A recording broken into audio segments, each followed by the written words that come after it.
Brazil দলে যোগ দেওয়ার সাথে সাথে কার্লো আনচেলত্তি 25 জনের একটি স্কোয়াড ঘোষণা করলেন তিনি, যেটি ব্রাজিল জাতীয় দলের স্কোয়াড অর্থাৎ ইকুয়েডর ও প্যারাগুয়ের বিপক্ষে দুইটি গুরুত্বপূর্ণ ম্যাচ খেলার জন্য ঘোষণা করা হয়েছে।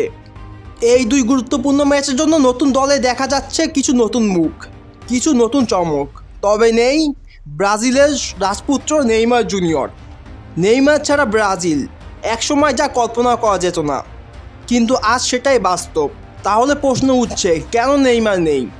দীর্ঘ এক সিজনের একটি এসিএল ইনজুরি কাটিয়ে নেইমার জুনিয়র যখন মাঠে ফিরে 2 থেকে 3টি ম্যাচ সান্তোসের হয়ে খেলার পর আবারও ইনজুরি দেখা পায় নেইমার জুনিয়র, যার ফলে কার্লো আনচেলত্তি এই ইনজুরি সমস্যার কারণে তাকে দলে নেয়নি, যেখানে দলে জায়গা পেয়েছেন অ্যান্টনির মতো খেলোয়াড়রা। যেই অ্যান্টনি ম্যানচেস্টার ইউনাইটেডের হয়ে খেলে কিছুই করতে পারলো না, যার ফলে সাবেক কোচ ডরিবল জুনিয়র তাকে স্কোয়াডে নেয়নি।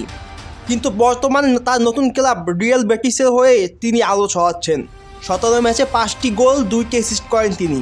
17 ম্যাচে মাত্র 5টি গোল 2টি অ্যাসিস্ট অর্থাৎ মাত্র 60টি গোলে কন্ট্রিবিউশন করেছেন তিনি। এটা তেমন কিছু না, কিন্তু তার মাঠের ভিতর যেমন পারফরমেন্স তা চোখে লাগার মতো। অন্য কেউ বুঝতে না পারলেও তা বুঝেছেন কার্লো আনচেলত্তি, যার ফলে কার্লো আনচেলত্তি অফিসিয়ালভাবে অ্যানাউন্সমেন্ট না করলেও সর্বপ্রথমে অ্যান্টনির নামটি প্রকাশ করেছেন সোশ্যাল মিডিয়ায়। এখন আসি নেইমার জুনিয়র কেন স্কোয়াডে নেই। একটি খেলোয়াড় যতই ভালো খেলুক না কেন, যদি একটি সিজনে মাত্র 7 থেকে 8টি ম্যাচ খেলে, তাহলে কোনো কোচই তাকে জাতীয় দলে নিবে না। দীর্ঘ কয়েক মাস পর নেইমার জুনিয়র সান্তোসের হয়ে আবারও মাঠে নামে।